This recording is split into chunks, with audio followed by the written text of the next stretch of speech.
Okay, changing the wheel. Right now we keep them here. I have a box with paper wheels and a box with ice wheels. I'm going to pull out the ice wheel and get it ready. This one is almost too thin to use. The nuts or the bolts are going to stick up from here, and at some point they will be higher than the actual grinding surface, and then the wheel is trash. Choice, or we were doing a lot of ice blades or some smaller ice blades and we wanted them to sit lower on the bench, we would definitely go for a wheel with more meat on it. But the new wheels just left the factory a couple days ago. They're not here. So this is what we're going to use. There's enough life left in here to do probably a dozen blades. Okay, I like to just use a little WD-40, a paper towel, just clean this surface off for cleanliness sake. Okay, and this is even more important right here because that's the mating surface. And the cleaner that is, the tighter it fits up in there, the more true the wheel is going to run. So once I get the blade clean, or the wheel clean, it's ready to go on, I set it over here where I can easily reach it, being careful not to put it in a position where you're going to actually bump it onto the concrete. Prepping the bench for a wheel change. First we're going to pull this main wall off, and I like to just prop it up against the bench. Pull this wall off. It's kind of got a little bit of a leather seal. It works. There's only some minor splashing back there. Set that down. And then I've got the buckets and stuff with the stones in there. So I just juggle it a little bit. I bring my grinding head over, and then I just set things on the other side. Trying not to make a mess, trying not to hurt the stones.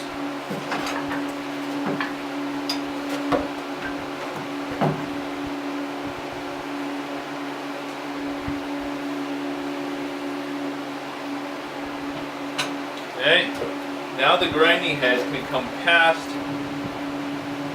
the pillow block bearing on the end, and I have access to reach my hands in underneath to where the wheel is.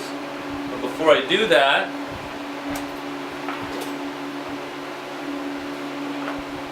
this is the coolant hose, and as the motor goes up and down, the coolant hose goes up and down with it. But when we're changing the wheel, we're going to have to adjust it based on the height of the wheel. So I loosen the coolant hose. Now I'm ready to change the wheel. Okay, we don't have the best focus here, but I'm trying to give you a shot inside. Here's the wheel. Here's 4 Allen-headed screws holding it up. This is the coolant head that sprays up along the wheel. It'd be nice if it could be perfectly in line with the wheel, but it won't clear the bearings in the diamond dresser that way, so it's kind of a little bit cockeyed to the side. So after you do this a couple times, you can do it without looking, so you don't have to crane your head underneath. I have a long Allen-headed socket, 3/8 drive. So I lean under there, lock the get it set in one of these Allen heads, grab the wheel with my left hand, come out, break it free. They are not that tight. And I just kind of spin the wheel with my thumb there, grab the next one, break it free, spin the wheel, grab the next one, break it free. Be careful not to over torque these.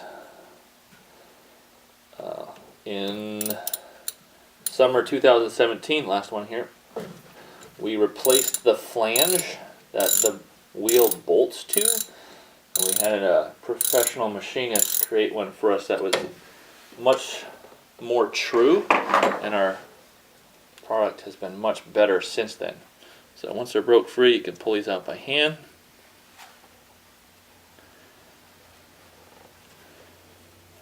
to reach around and click them to my magnet around the corner there.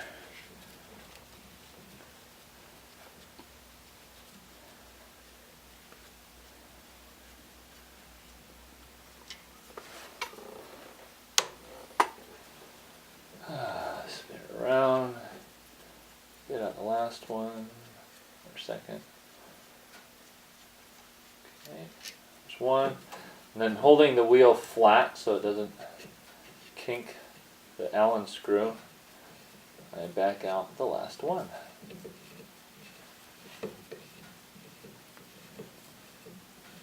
And then we're free. Trying not to mangle the pump. So I pulled out the wheel, pulled the last Allen screw out. Hopefully you've got a nice safe place to set the wheel.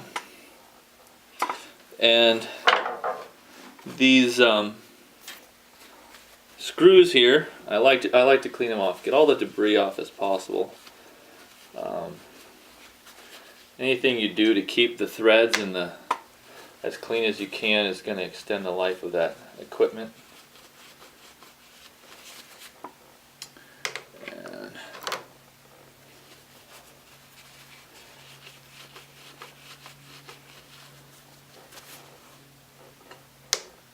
last one.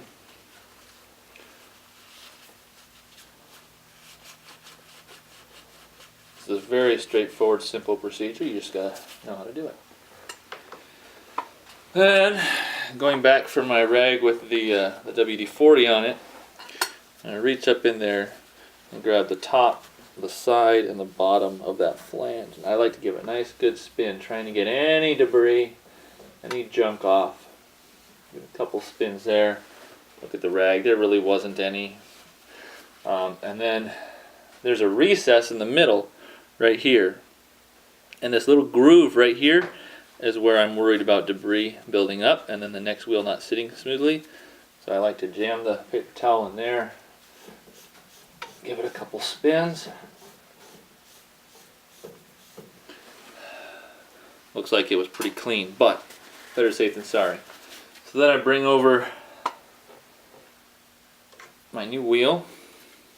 Let's double check here. This wheel has 60 grit, and we're getting ready to do some ice blades. M is the hardness, and those are pretty much the only numbers we care about.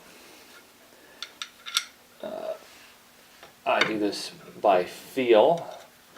I kind of feel on the flange where the next hole is. Come on, where are we at?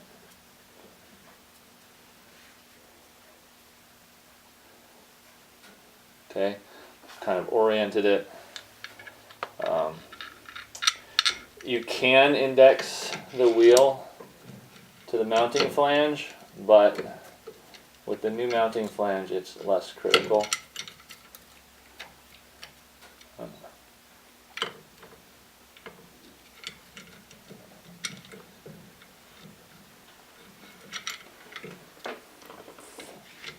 we go.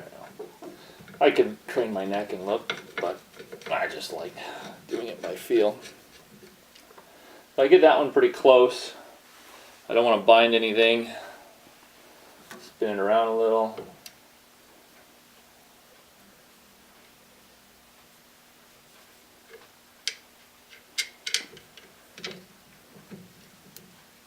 The next one started. They go almost completely by hand, or they should. The previous flange that had come on and off so many times, the threads finally stripped out, which was new flange time. If it feels like one of the threads is going to be stripping out, get a new flange first, because you're dead in the water. Get the last Allen head screw started. Where is it? Going by feel still. There it is.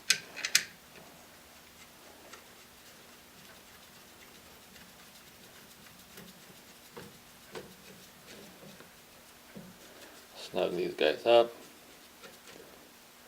Rotate. Snug. Rotate.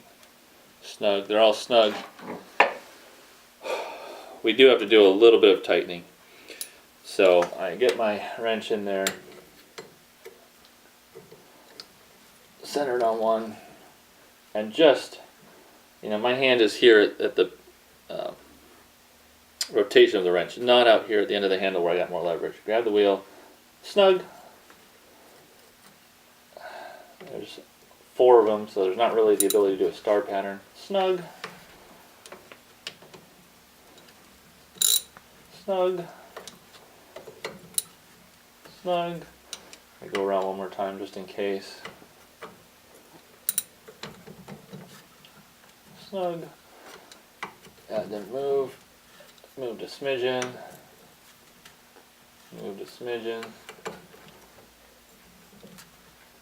Moved a smidgen. I'm going to call that good because I've never had one loosen, and I'm more concerned about them hurting the flange through over torque than backing out at this point. So, kill it. Okay, we're going to finish up the blade change procedure.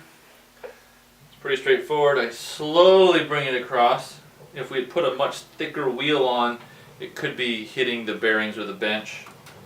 This one's thinner, so of course we're fine. Get all this junk out of my way. I'm pretty confident in my wheel change, so I usually put things back before seeing if it's running straight.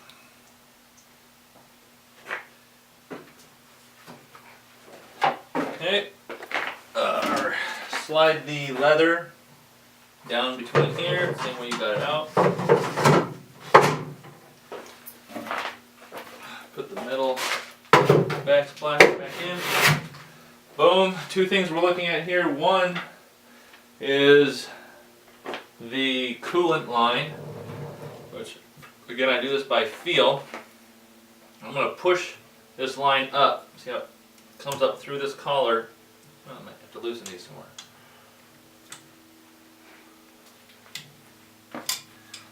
Okay, until it touches the wheel. I'll let it down just a smidgen. The closer it is to that wheel, the better. The better it will grind. The cleaner the wheel will be, and the cooler the metal will be. Okay, so the coolant is adjusted. The last thing to do is give it a test. I'm going to fire it up. And I just put my hand down in here and feel the top of the wheel. It's not perfect, but it's very smooth. Okay, we're going to dress the wheel first off after changing it because it may have picked up some debris or something, and also if it's not perfectly level or the same orientation it was in last time, then we want to level it to the motor and everything. It's like getting your tires balanced. So coming over the diamond, I know I got a thinner wheel on, so I'm going to have to come up a bit with the diamond.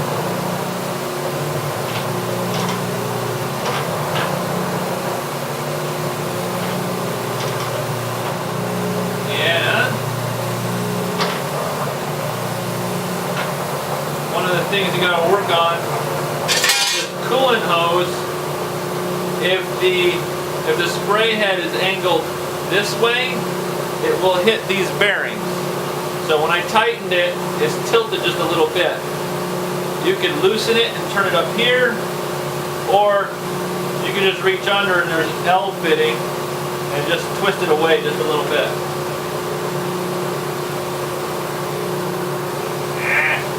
That might have worked.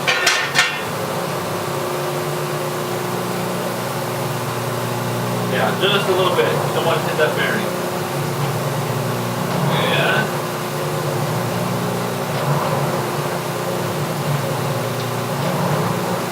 I can turn it off and spin up faster, but I'll get there.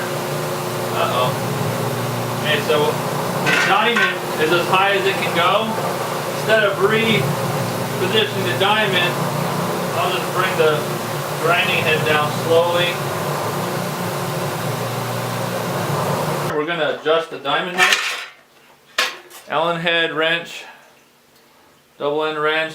We're going to use the big end, it's just the right size, and these tools stay on the magnet block. Okay. Reach under, find the nut, grab the top of the Allen screw, loosen this puppy up. No need for it to be this tight. Come on. What in the world? I think it's got grit in it, since that's its job. To make grit. Wow, that was in there. That hardware probably needs to be replaced soon. Oh, okay. Wow. Okay, so I've loosened that enough. This whole assembly now goes up and down. We don't have to move much. Use this other metal spacer that's sitting here. Put it on top of that metal spacer. It's kind of hokey, but now it has a lever off of that spacer. When I tighten it, the whole shebang will be sitting a little lower. Or higher. And get that thing. New hardware time. But for now, this will work. Just get that a little snug. So I raised it up just maybe a 1/4 inch at the most. That should work. Roll. Okay, we just changed the wheel. I just adjusted the diamond dresser height because this wheel is very thin. So I had to bring it up a little bit. You need to do that when your wheel is too thin or your blades are really fat. So, coming over it, spinning this towards us, that threads the diamond out. We're just going to listen for how true the wheel is when it hits the diamond.